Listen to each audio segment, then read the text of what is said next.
नमस्कार, आप NBC 24 देख रहे हैं और मैं हूं निखिल। देखिए, बिहार में अपराध कम करने के लिए बिहार के डीजीपी RS भट्टी को लाया गया। RS भट्टी जब ज्वाइन करते हैं तो वो कहते हैं कि हम पुलिस जो है अब अपराधियों को दौड़ाएंगे। निखिल, लगातार जिस तरीके से बिहार में अपराध का ग्राफ बढ़ता जा रहा है, कहीं ना कहीं अब जो अपराधी हैं वो पटना पुलिस को ही दौड़ा रहे हैं, बिहार पुलिस को ही दौड़ा रहे हैं। हमारे साथ हमारे सहयोगी अजय हैं। क्या लगता है, बिहार में जिस बात करते थे डीजीपी कि हम अपराधी को दौड़ाएंगे, क्या लगता है कि अपराधी अब उन्हीं को दौड़ा रहे हैं?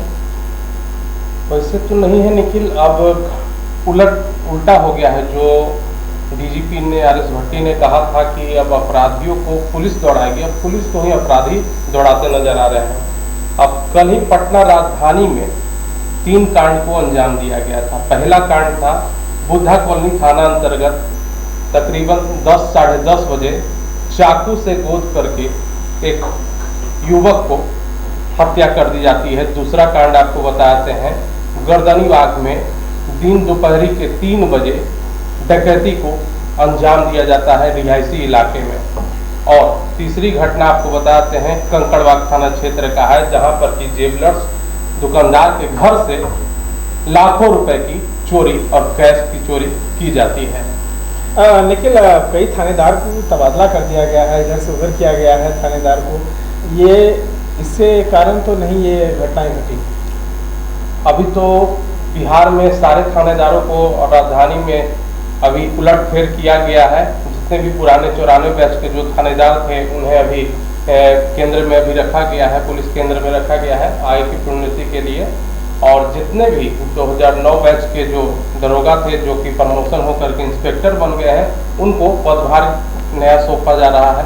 अब तो देखना यह होगा कि कहां तक वह सक्षम अपराध को कम करने में होते हैं। देखिए अजय, ये बात आपसे हम जानना चाहेंगे कि जिस तरीके से महागठबंधन की जब सरकार बनी है उसके बाद कहीं ना कहीं अपराधी जो है बेखौफ हो गए हैं। ये लगातार जो विपक्ष है वो बयानबाजी करता है कि जिस तरीके से जब से महागठबंधन की सरकार बनी है, फिर से वो पहले जो जंगल राज का बात कहते थे तमाम लोग, नीतीश कुमार भी कई बार कहे हैं कि जंगल राज से हम लोग मंगल राज में लाए हैं, और फिर से कहीं ना कहीं वो जंगल राज आ गया है जिसमें मुखिया नीतीश कुमार है। निखिल, आपकी बात से मैं पूरी तरह से सहमत हूँ कि जब से महागठबंधन की सरकार आई है तब से बिहार में क्राइम ग्राफ ऊपर ही उठता नजर आ रहा है, घटने का नाम नहीं ले रहा है।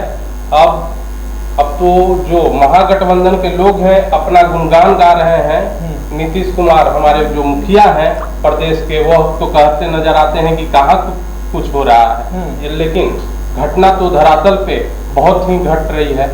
पत्रकारों की भी हत्या हो जाती है। नीतीश कुमार को पता ही नहीं चलता है कि पत्रकारों की भी हत्या हो जा रही है।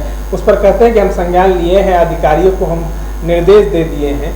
बिहार में स्थिति जो है, पटना पुलिस जो है लगता है कि सोई हुई रहती है क्या? जहां तक आपको पेट्रोलिंग की अगर बात है तो कल ही की घटना अगर आपको बताते हैं तो अगर तीनों जगह पे जो घटना घटी है वहाँ पे प्रत्यक्षदर्शी हो या फिर जिनके साथ घटना घटी है वो परिवार वालों का कहना है कि पटना पुलिस अब क्या पेट्रोलिंग कर रही है ये मुझे समझ नहीं आ रहा है। वो लोग डहरे सहमे हुए हैं पूरी तरह से। देखिए, पेट्रोलिंग की बात कहें तो अब कहीं ना कहीं जो पेट्रोलिंग है वो खत्म हो गई है। अब कई कई जगहों पर आपको 112 डायल की जो गाड़ियां हैं वो दिखेंगी सिर्फ लगी हुई, लेकिन अगर आप वहां पे बगल में कोई घटना भी घट जाती है तो 112 जो डायल नंबर है उनकी गाड़ी में जो सिपाही है वो आपको मदद भी करने नहीं जाएंगे। क्या ये बात सही है? निखिल, जहाँ तक डायल 112 की है वो तो आपातकालीन स्थिति में उसे कॉल रखा गया है कि आपातकालीन नहीं अनिल जी कि अगर कहीं गाड़ी लगी हुई है, अगर उसके बगल में कहीं घटना घट गई है या जाम हो गया है तो वो उस पर एक्शन लेने के लिए प्रतिबद्ध नहीं। सही बात है कि अगर डायल 112 अगर कहीं पर लगी हुई है, घटना अगर हो जाती है तो कई लोगों का यह कहना है कि अगर मैं डायल 112 को कॉल करता हूँ तो वह बोलते हैं कि अपने नजदीकी थाने से संपर्क करें। हाँ, तो क्या लगता है कि वो घटना पे नहीं पहुंचते हैं जब तक उनको निर्देश न मिले?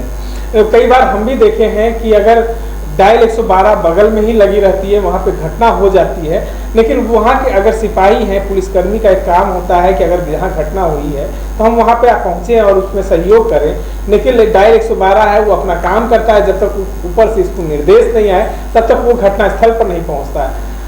कोई भी पुलिसकर्मी की अगर बात की जाए तो 24 घंटे वह अपने ड्यूटी पे मुस्तैद रहने चाहिए।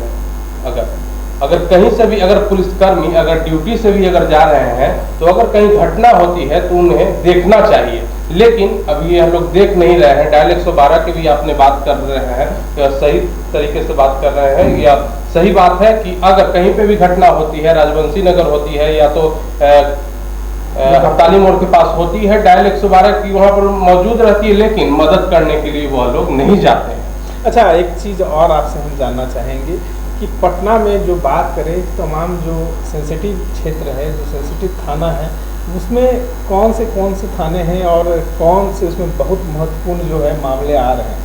क्योंकि आप क्राइम की बीट इनका है और क्राइम को बहुत अच्छे से एनालिसिस आप करते हैं, तो कौन से थाने हैं जो काफ़ी संवेदनशील हैं, वहाँ पे पुलिस को काफ़ी सक्रिय रहने की ज़रूरत है?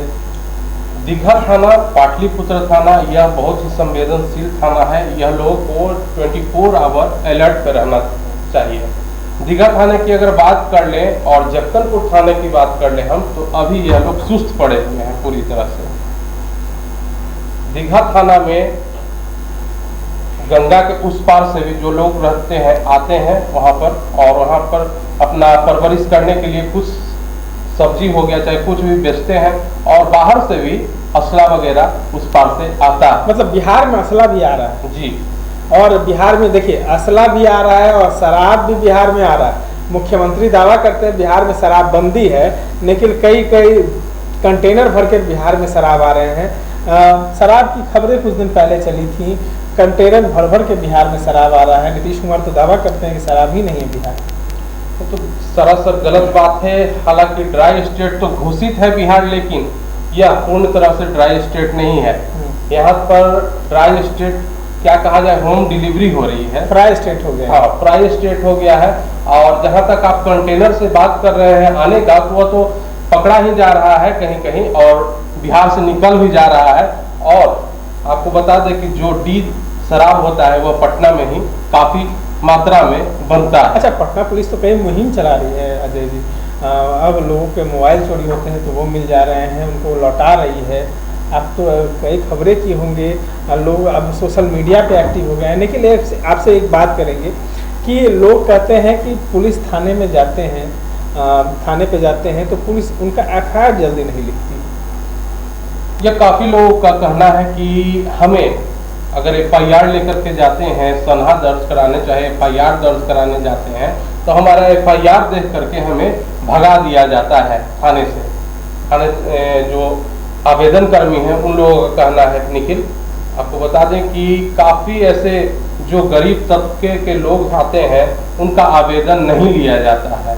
अच्छा, आपको नहीं लगता कि पटना पुलिस या बिहार पुलिस को दिल्ली के तर्ज पर एक नया पोर्टल बनाना चाहिए? उसमें जो पोर्टल में FIR है जो ऑनलाइन रजिस्टर्ड होना चाहिए, उस पर कितने दिन में कार्रवाई हो रही है, ये सारी डिटेल जो है वो ऑनलाइन प्रक्रिया से होनी चाहिए। दिल्ली के तर्ज पर तो बिहार में भी काम हो रहा है, ऑनलाइन पोर्टल भी है, लेकिन उस पर काम नहीं पूरी तरीके से हो पा रही है। मतलब पोर्टल भी बना हुआ है, पोर्टल भी FIR दर्ज होता है, FIR जो दर्ज होता है वो पुलिस के द्वारा उस पे डाला जाता है, और जो आम लोग हैं उस अपना नंबर डाल करके FIR का देख सकते हैं। अच्छा, हाँ, देखिए तमाम सुविधाएं तो पटना पुलिस और बिहार पुलिस दे ही रही, लेकिन पटना पुलिस कितनी सुस्त है इन्होंने बता दिया, और पटना पुलिस कितनी एक्टिव है वो भी आपको मालूम चल रहा है। देखिए लगातार जो घटना हो रही है, कहीं ना कहीं पटना पुलिस की नाकामी है, और लगातार जो भट्टी साहब कहते हैं कि और नीतीश कुमार कहते हैं कि मेरी सरकार में जो सुशासन की सरकार है, अपराध जीरो टॉलरेंस की बात करने वाले हैं, वो कहीं ना कहीं बिहार में खत्म होता नजर आ रहा है। इस तरह के तमाम अपडेट्स के लिए बने रहें NBC 24 के साथ।